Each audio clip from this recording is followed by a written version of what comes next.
There's something about Thanksgiving that makes people show their true colors. Maybe it's the forced smiles, the overcooked turkey, or the way everyone pretends they've always been one big happy family. Whatever it is, I should have known better than to show up this year. But I guess part of me still thought things could go back to how they used to be, before the secrets, before the lies, before my mom started looking through me like I was nothing more than background noise in her perfect little narrative. My name's Jason. I'm 26. Not the most exciting guy you'll ever meet. I work a boring IT job, I read a lot of true crime, and I spend most of my weekends fixing up an old Mazda that's basically more rust than car.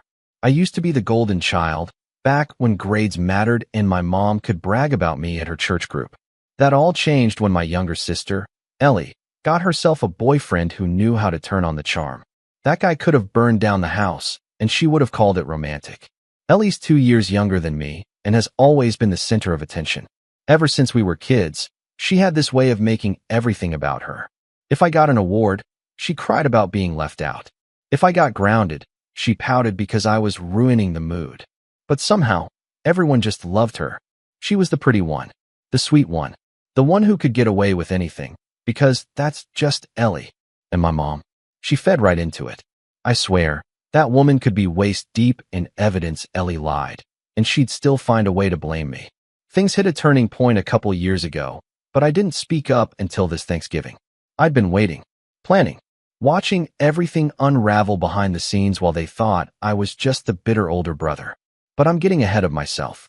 Let me take you back to the start, when I got the invite. Or, I should say, when I got the text. Hey Jason, dinner's at 3. Bring dessert. Mom. No please. No love you. Just an assignment.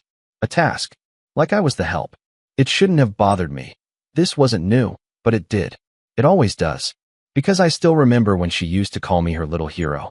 When she used to ask me for help picking out Ellie's birthday gifts, because you know her better than anyone. Those days were long gone. Now I was just the guy who didn't bring enough whipped cream last year. I stared at the message for a solid minute before replying with a thumbs up. I didn't even get a response. Just a read receipt. That was 10 days before Thanksgiving. The thing about my family is, they're big on appearances. My mom hosts every year like it's some royal gathering. We're talking table runners, name cards, 3 different types of stuffing. She invites the whole crew, my uncles, aunts, cousins, even some people from her Bible study group who have nowhere else to go. And of course, Ellie's boyfriend gets prime seating. Front and center like he's the guest of honor. The guy's name is Trent. Yeah, Trent. If that doesn't tell you everything, I don't know what will. He's one of those guys who always smells like expensive cologne and talks like he read a book on confidence, but didn't understand it. He's got this smug little half smile like he's constantly winning a game no one else knows they're playing. Last Christmas, he gave everyone matching mugs with his initials on them. I wish I was kidding. But the thing that really got to me was how my mom treated him. You'd think he walked on water. Trent fixed the garbage disposal. Trent taught Ellie how to make risotto. Trent said Jason should look into a better job. He's so wise. It was like watching her try to replace me with a newer model. I started making a list, actually, every time she mentioned him in a way that felt like a dig at me. I called it the Trent log. Not because I thought I'd ever use it, but because it made me feel like I wasn't crazy. Anyway, the week before Thanksgiving, something strange happened. I got a notification on my phone, an airdrop request. I was at the auto shop, waiting for them to rotate my tires, and someone had tried to send me a photo. I declined it, obviously. But then it happened again. And again. 3 photos. All from someone nearby. The last one went through before I could reject it. It was blurry, but I recognized 2 things immediately. Ellie's handwriting on a notepad, and Trent's name. And next to it, a number. A large number. With a $sign. That's when I started digging. I won't lie. I have a certain set of skills. Nothing dramatic. Just years of poking around in spreadsheets and phone backups and cloud drives. I don't like being lied to. And I really don't like being made to feel like I'm imagining things. What I found over the next few days wasn't just petty gossip or jealousy. It was worse. So much worse. But I didn't confront anyone. Not yet. I screenshotted everything. Saved it in a folder called Holiday Recipes on my phone, just in case anyone ever got curious. I knew I had to wait. If I brought it up too soon, I'd be the bad guy. The bitter, resentful brother trying to ruin everyone's fun. But if I waited, if I timed it just right, I could make them see. really see what was going on. And maybe, just maybe, I could finally take back a little bit of the dignity they'd chipped away at over the years. Thanksgiving morning, I baked an apple pie from scratch. Not because anyone asked me to, but because it gave me something to do with my hands. Something that felt normal. I even carved a little leaf pattern into the crust. It smelled amazing.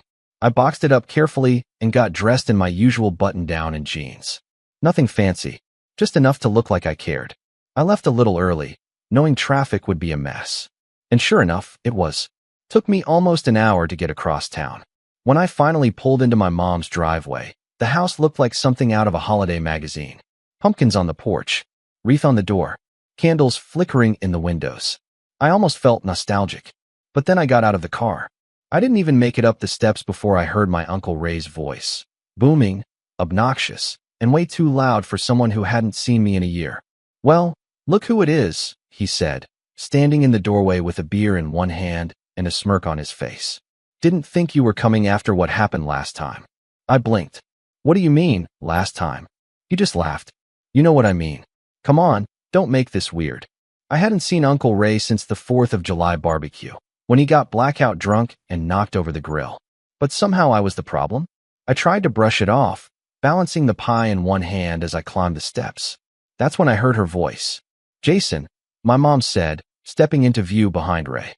"We weren't sure you'd actually show." Her tone was clipped. Not cold, exactly, but distant. Like I was a co-worker who missed a meeting. "I brought the pie," I said, holding it up like a peace offering. She didn't even look at it. We had plenty of dessert. "Okay." Then, from behind her, I heard Ellie's laugh. That same high-pitched giggle she used to use when she was about to tell a lie. And right next to her was Trent, looking down at his phone like he was bored out of his mind. "I thought I had a seat at the table," I said, confused, shifting the pie from one hand to the other. My mom smiled, tight and polite. "Oh well." Trent's parents showed up unexpectedly. We had to make some adjustments. "You understand." That's when Ellie piped up. "It's just one meal, Jace. Don't be dramatic." I was still standing on the porch, not even through the door. No one had moved to let me in. No one had taken the pie. My arms were getting tired. "You're not welcome here," Uncle Ray said suddenly, taking a sip of his beer. "You bring drama wherever you go. Maybe just sit this one out." I stood there, stunned. It was like the words didn't register at first. But then I saw it. My mom reaching behind her to grab a chair. My chair. And handing it to Trent, who didn't even look up. That's when I turned around, walked back to my car, and sat inside for a moment. Breathing. Thinking. Feeling that old, familiar burn in my chest that I'd spent years swallowing down. Then I pulled up the folder labeled Holiday Recipes. I chose one screenshot. Just one. The one that would detonate everything. I hit send. 10 minutes later, my phone started blowing up. And that's when the real chaos began. I didn't drive off right away. I just sat there in my car with the pie on the passenger seat, my phone lighting up like it was trying to warn me about a storm I'd started. One message, then another, and another. First it was Ellie, then my mom, then a string of angry emojis from someone I hadn't talked to in years. The group chat, Family Feast, was exploding. The screenshot I'd sent wasn't complicated. Just a photo of a check made out to Ellie for $14,000. Memo line, partial advance, will explain later. Signed by my late grandfather. A check that no one else knew about. Especially not the rest of the family, who were still arguing about his estate. And I hadn't said a word with the photo. Just dropped it in the chat like a grenade and waited. See, when Grandpa passed last year, he didn't leave a traditional will. He'd been meticulous but private. The estate was in probate, and my mom was one of the executors. There'd been this whole ordeal with assets being evaluated, accounts being frozen, and promises of splitting things fairly. But something about it always felt off. Too quiet. Too curated. I found the check by accident 2 months ago, after updating Grandpa's old backup drive. I'd been helping my cousin Noah with some tech stuff and used my own rig to skim the contents. Most of it was junk, old photos, Word docs, some scanned receipts. But then I opened a folder titled Private for Executor Only. Inside was a PDF scan of that check, along with a short email chain between Grandpa and Ellie. I don't know how it got there. Maybe he meant to delete it. Maybe he didn't care. Either way, there it was. She'd asked for a small favor to help with her business venture and promised it would be just between them. Grandpa had agreed, reluctantly. That email was dated 3 weeks before he fell and hit his head. No one ever mentioned any money. Ellie played the grieving granddaughter role like she was auditioning for an Oscar. I kept my mouth shut, waiting for a good reason to blow it up. And now? Now they'd taken my seat. Laughed at me. Shut the door in my face like I was a delivery guy with the wrong address. I watched the group chat turn from confusion to denial to raw panic. Mom, what is this, Jason? Ellie, delete that right now. Uncle Ray, of all people, chimed in. Looks fake. My cousin Noah, bless him, finally stepped in. Wait, didn't Mom say no one was allowed to take money until probate was over? That was all it took. A spark in a dry forest. I closed the chat, started my car, and drove off. Not home, though. I wasn't ready to sit in that silence yet. Instead, I pulled into a gas station down the road and sat there, watching as the messages kept coming. The more they tried to explain it away, the worse it got. Trent even messaged me directly. This is low, bro, real low. I didn't respond. I didn't need to. It was wild how quickly the guilt turned into rage. Like I was the villain for revealing something they'd been hiding. Like I'd ruined Thanksgiving just by refusing to eat my portion of lies and keep smiling. My mom's last message said, "We'll talk about this later. Please don't ruin what's left of today." As if there was still a day worth saving. I drove home in the dark, my pie untouched. My apartment was cold and quiet, and it hit me how alone I was. But weirdly, that night I slept better than I had in months. The fallout didn't really start until the next day. My phone rang at 8:12 a.m. It was my Aunt Rachel, Uncle Ray's wife. She never calls me. I hesitated, then picked up. Jason, she said, her voice low. Can you send me that screenshot again? Ray deleted it from the group chat. So I did. By noon, 3 other cousins had messaged me. Turns out Grandpa's estate was supposed to be split evenly among the grandkids. 5 of us in total. That check to Ellie? That was her trying to get her cut early. Except she hadn't just taken it early. She'd taken more. Later in the day, I posted the rest of the documents. The emails. A second, smaller check to Trent, $3,500, for marketing help. That one hit like a slap. The group chat imploded. People left. Screenshots flew. Ellie tried calling me 3 times. Then she sent a voice message. I didn't even listen to it. I just saved it to my archive. Insurance. For the next few days, things were oddly quiet. My mom didn't call. No apologies, no explanations. Ellie went radio silent.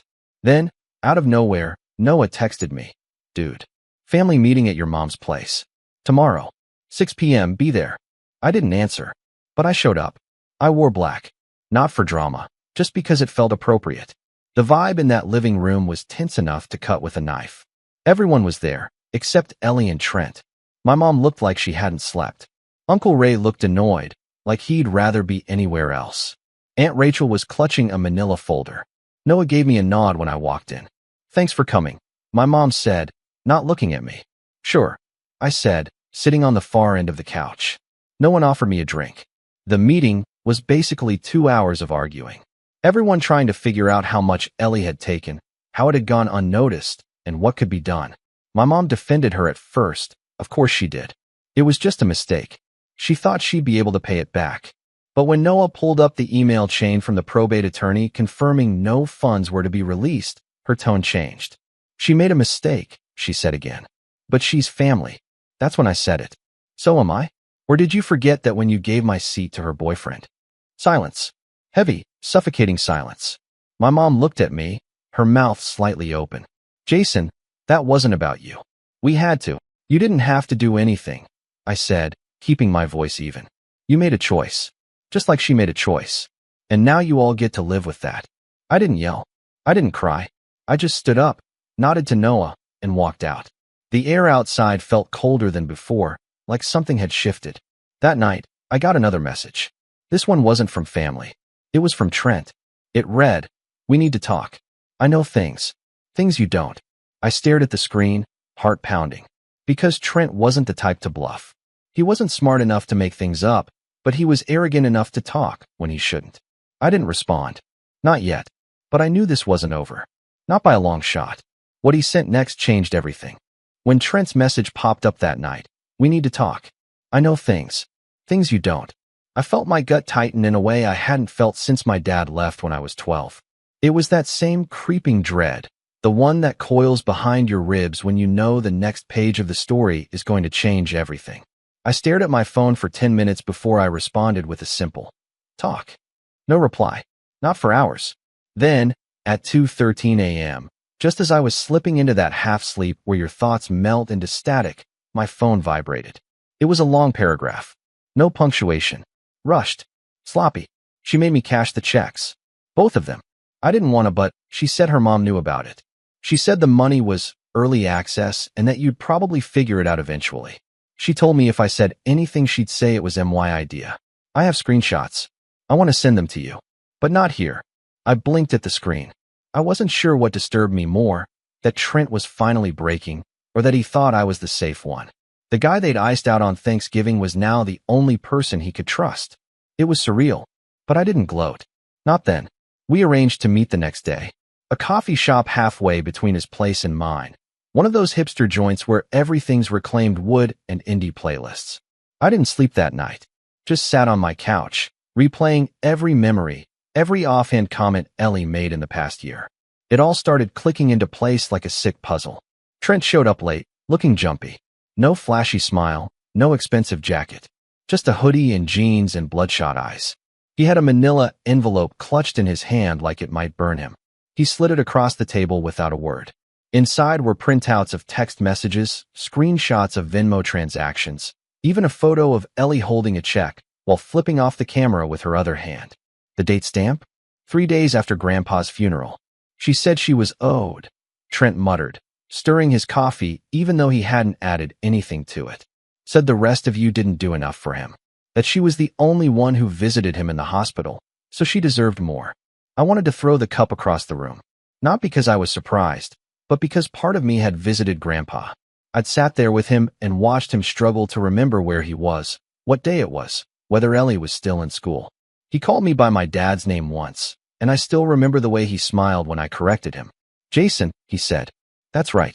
You always show up. But I didn't post about it. I didn't broadcast it. I just was there. Quietly. And she used it.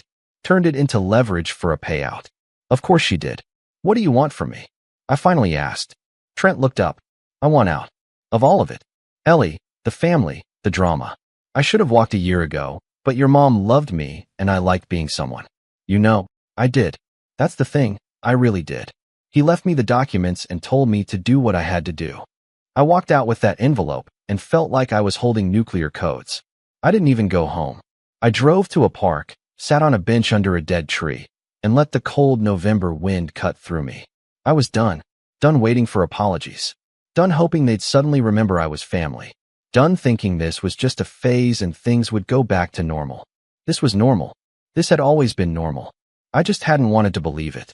But that didn't make it hurt any less. The next few weeks were quiet. No one reached out. The family group chat stayed silent. Ellie and Trent broke up.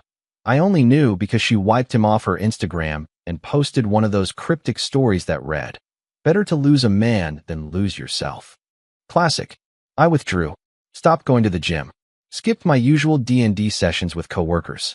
Thanksgiving turned into December, and December turned into a blur of rainy mornings, microwave dinners, and a growing stack of unopened mail on my kitchen table. I was depressed. That's not easy to admit, but it's true. When your family shuts the door on you and makes you feel like you're the villain in a story you never wrote, it chips away at something vital. Even with the proof in my hands, I didn't feel victorious.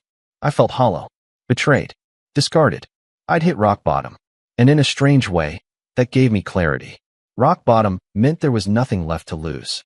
I took the pie dish out of the fridge one morning in early January. The same one from Thanksgiving. Still untouched. Mold blooming like a science experiment. I tossed it, cleaned the sink, and opened my laptop. I didn't go scorched earth. Not right away. What I did was simpler. I started rebuilding. Quietly. Patiently.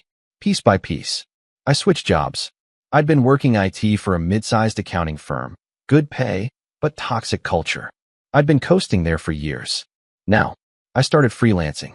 Nothing fancy, just website security gigs and back-end fixes for small businesses. Clients I could choose. Hours I could control. At first, I was broke. Like instant noodles for dinner broke. But then a local real estate group hired me to overhaul their booking platform. and suddenly I wasn't just surviving. I was doing something, building something of my own. Next, I canceled Christmas. Didn't respond to the family texts. Didn't send cards. Noah reached out once, said he missed me. I told him I'd always have his back, but I needed space. He understood. In January, I started therapy. That's the part no one talks about. Not in stories like this. The part where you finally decide you're not okay. That maybe the problem isn't that the world's out to get you, but that you never learned how to stop apologizing for existing. It was virtual at first. My therapist, Mira, was calm and direct. She asked questions no one ever had. When did you first feel like love was conditional? What do you believe would happen if you spoke up? Why do you think you saved that screenshot for months? And I told her everything. About my mom's favoritism. About Ellie always taking and being praised for it. About Grandpa. About the Thanksgiving door. About how I'd never been angrier and never felt more alone. Every week, I got a little stronger. I started running again. Nothing major, just a mile or two around the block with old podcasts in my ears.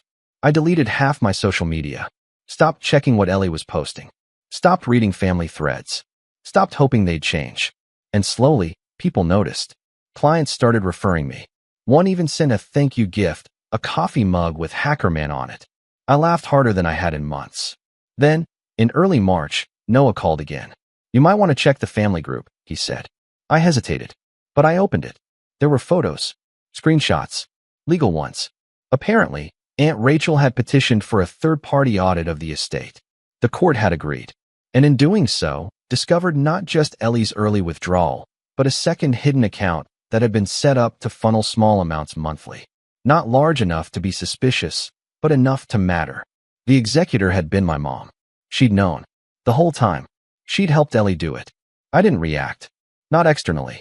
I just closed the app, sat back in my chair, and felt this quiet, terrifying clarity settle into my bones. This wasn't over. Not yet. Because for the first time in my life, I didn't just want peace. I wanted the truth. Out in the open. With names. And if they thought Thanksgiving was a mess, they had no idea what was coming next. There's a strange kind of calm that comes after a betrayal, so deep it rewires your understanding of reality. The day I found out my mom had helped Ellie siphon money from Grandpa's estate, had actively participated in hiding the transactions, I didn't scream, I didn't cry. I didn't even feel rage. I felt still, like standing in the eye of a storm. I sat there at my kitchen table, the message from Noah still open on my phone, staring at the little PDF attachment the family group chat had blown up over. A preliminary court audit. It spelled everything out in dry, clinical language. The amount missing. The accounts used. The authorization signatures. One in Ellie's handwriting. One in my mother's. The phrase fiduciary misconduct kept jumping out at me. When Grandpa died, the house was supposed to go to my mom, but only as a temporary holding. It was his idea to leave it in a trust so the grandkids could inherit it equally. It was never meant to be hers forever, just a place to keep the family anchored until it could be sold and divided. That was the agreement. Apparently, my mom didn't see it that way. Over the months following his death, she quietly refinanced the home, took out small lines of credit against its value. Nothing big enough to raise red flags, but enough to fund whatever Ellie needed. Business expenses, my aunt called it. The thing is, Ellie didn't have a business. She had a YouTube channel and a $1,000 ring light. And I guess that was the final piece I needed. Because for months, I'd been collecting stories. Not on purpose, at first. Just little things, offhand remarks from cousins, whispers at family gatherings, inconsistencies in my mom's timeline. But after Thanksgiving, I started paying attention. I built a file. I called it the tapestry. Not because I was feeling poetic, but because that's what it started to look like. A woven mess of people, dates, and motives. Venmo receipts, old Facebook posts, property records, emails from Grandpa's lawyer. It was all there. And now, thanks to the court audit, I had confirmation. I had leverage. The thing is, when you're labeled the quiet one, when people assume you'll just take the hits and go home, it becomes your greatest advantage. No one sees you coming. So I made a plan. The first thing I did was reach out to Noah. If I was going to take this on, I needed someone in the family I could trust. And Noah? He'd always been solid. The only cousin who never made fun of me growing up. The only one who stood up when Ellie joked about me being the mailman's kid. He came over that Friday night with takeout and 2 six-packs. We sat in my living room, surrounded by half-finished IKEA furniture and printouts spread across the coffee table. "You sure about this?" he asked, flipping through one of the PDFs. "Because once you do this, there's no coming back." I nodded. There was no coming back after Thanksgiving. He leaned back, exhaling through his nose. "Fair." Over the next few days, we worked like we were planning a heist. First, we compiled everything we had: legal records, emails, scanned checks, even old text messages between my mom and Ellie from a phone backup I'd pulled off her cloud 2 years ago when she asked me to fix her login. I never deleted it. She always used the same password. Then we outlined a timeline. When the money started moving. When Grandpa got sick. When Trent entered the picture. When the refinancing began. When the business was announced. It all lined up. Every betrayal. Every lie. Every laugh at my expense while they thought I was too weak or oblivious to see what they were doing. Next, I reached out to an old college friend, Danielle. She was a probate attorney now, working out of a modest office downtown. We hadn't talked in a while, but when I told her what I had, she made time for coffee within the hour. She listened, took notes, asked sharp questions. At the end of it, she looked me in the eye and said, "You realize you're sitting on enough to force a full forensic investigation, right? If this goes public, your mom could face serious charges. Ellie too. I'm not trying to ruin lives," I said, though the words tasted false even as I said them. "I just want the truth out." Danielle smirked. "Same difference, sometimes." She offered to help, for free. Called it a favor, said she always liked my dry humor in study group. I wasn't about to say no. With her guidance, I drafted a statement for the court. A formal complaint with attached exhibits. I didn't file it yet. That wasn't the move. Not yet. Because first, I needed to shake the tree. I started with Ellie. I knew she couldn't resist bait. Especially not if it threatened her image. So I posted a vague status on my rarely used Facebook account. Funny how some people talk about self-love and empowerment when they got their success stealing from a dead man's trust fund. Receipts soon. Within an hour, she messaged me. "What is your problem?" No greeting. No punctuation. I waited 10 minutes. Then I replied, "You should talk to Mom." Seen. No response. 2 days later, she posted a video to her channel. A ranty, not so thinly veiled, exposing haters monologue where she played the victim card so hard it might as well have been laminated. She said she'd cut off toxic family, claimed people were spreading lies out of jealousy, and hinted that she was being blackmailed. Classic deflection. What she didn't realize was that her little rant had caught the attention of more than just her 7,000 subscribers. One of her sponsors, a small eco-skincare brand, reached out to her asking for clarification. How do I know? Because Noah sent me the internal message their rep forwarded to him. Turns out, his girlfriend worked in their marketing department. The dominoes were starting to wobble. Then came the final trigger. My mom called me. I hadn't heard her voice in 3 months. It still made my chest tighten. Years of muscle memory and buried hope colliding at once. "Jason," she said, carefully composed. "I think we should talk. In person. About the estate. About everything." I didn't answer right away.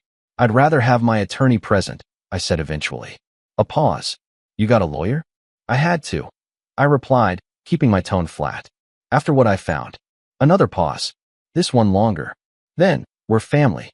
You didn't have to go this far." I almost laughed. "You went further."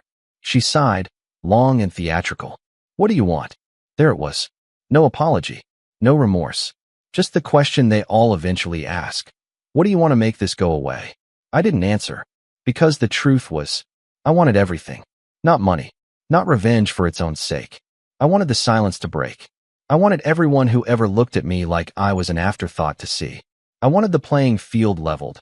Not just for me, but for every cousin they dismissed, every truth they buried under politeness and prayer circles. The setup was almost complete. One last piece remained, the public reveal.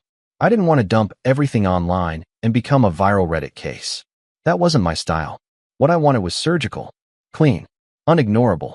So I called in a favor from an old client, a local podcast host who covered family legal disputes and true crime adjacent drama.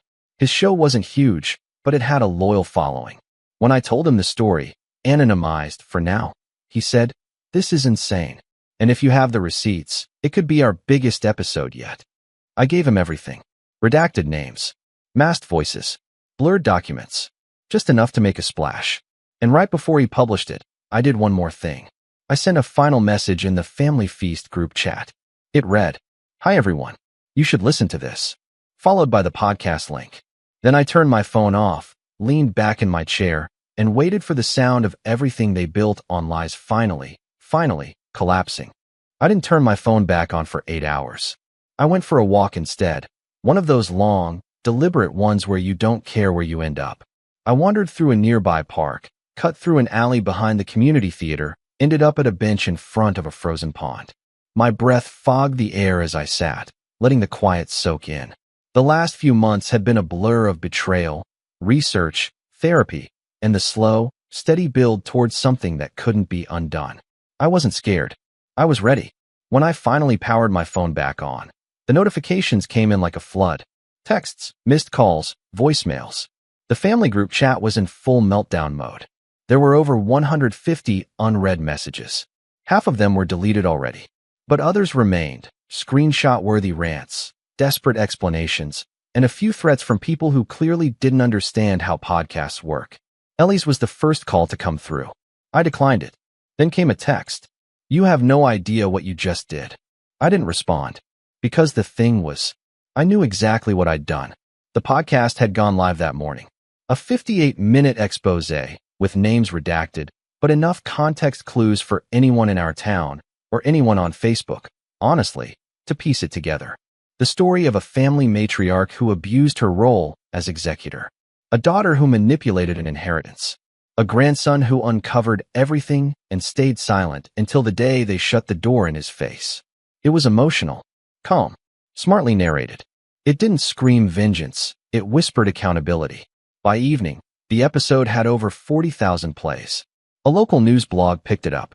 Then the county probate Facebook group started posting screenshots and speculating. People were connecting the dots fast. At 9:03 p.m., Danielle, my lawyer friend, called me, voice barely hiding her satisfaction. "They're panicking," she said. "The firm that co-handled the estate with your mom just reached out to the court to initiate a full fiduciary review. It's happening." "Good," I said. "And you?" she asked. "You okay?" "Getting there." The fallout came in waves. Wave 1, the legal implosion. The court investigation moved quickly, faster than anyone expected, honestly. It turns out when you apply public pressure in just the right places and back it with documentation, bureaucracy tends to hustle. Within 2 weeks, my mother was removed as executor. A third-party fiduciary was assigned to oversee the distribution of Grandpa's estate. The house she tried to keep? Frozen. No refinancing. No payout. No equity lines. Ellie was issued a cease and desist regarding any further access to the trust. She was invited to submit a formal statement regarding the unauthorized checks. Her lawyer, a public defender, apparently, tried to argue that it was a misunderstanding, that Grandpa gave her permission verbally. But the email receipts told a different story. As for the checks, the paper trail was undeniable. Trent's cooperation, plus his screenshots and voice memos, solidified the timeline. The court ordered both Ellie and my mother to repay the amounts taken, with interest, or face formal charges of misappropriation of estate funds. That was when my mom cracked. Wave 2, the social collapse. The podcast didn't name names, but once the documents hit the courtroom, everything became public record. People started talking. Our church, the same one where my mom used to sit in the front pew like royalty, quietly removed her from the financial committee. Her friends stopped returning her calls. Even her book club ghosted her. Ellie posted a long, rambling video on her channel titled My Truth. It was a masterpiece of avoidance. She cried, said she was misunderstood, claimed she never meant to hurt anyone, and that family should stay private. Comments were disabled after an hour. The video was down by the next day, but it was too late. Clips had already been reposted everywhere. Noah texted me screenshots of the group chat that had spun off within our extended family. Apparently, Aunt Rachel had rallied half the cousins to submit their own legal concerns. A few of them were considering civil action for damages. Ellie's reputation was shot. Her social media following dropped by half. Her brand sponsorships evaporated. And Trent? He moved to Arizona. Smart guy. Wave 3, the personal reckoning. I hadn't spoken to my mom since her cold, clipped phone call. But one night, a letter arrived at my apartment. Handwritten. No return address, but I recognized her cursive immediately. It was 5 pages long. Meandering. Defensive. Emotional. It apologized without apologizing. Said things like, I did what I thought was best, and you'll understand when you're a parent. Near the end, she wrote, you've made a lot of people suffer. Was it worth it? I read that line a few times, and then I laughed. Not cruelly, not bitterly, just with the quiet realization that yes, it was worth it. Not because I wanted anyone to suffer, but because they never expected consequences. Because they thought love meant silence. Because they thought betrayal would go unanswered. I didn't reply. She wasn't owed that anymore. Instead, I spent the next few weeks finishing what I'd started. Danielle helped me draft a final letter to the fiduciary, requesting that my portion of the estate, whatever it ended up being, be donated to a scholarship fund in Grandpa's name. For kids in the foster system. He'd grown up in one. It felt right. I kept nothing. Not the money. Not the house.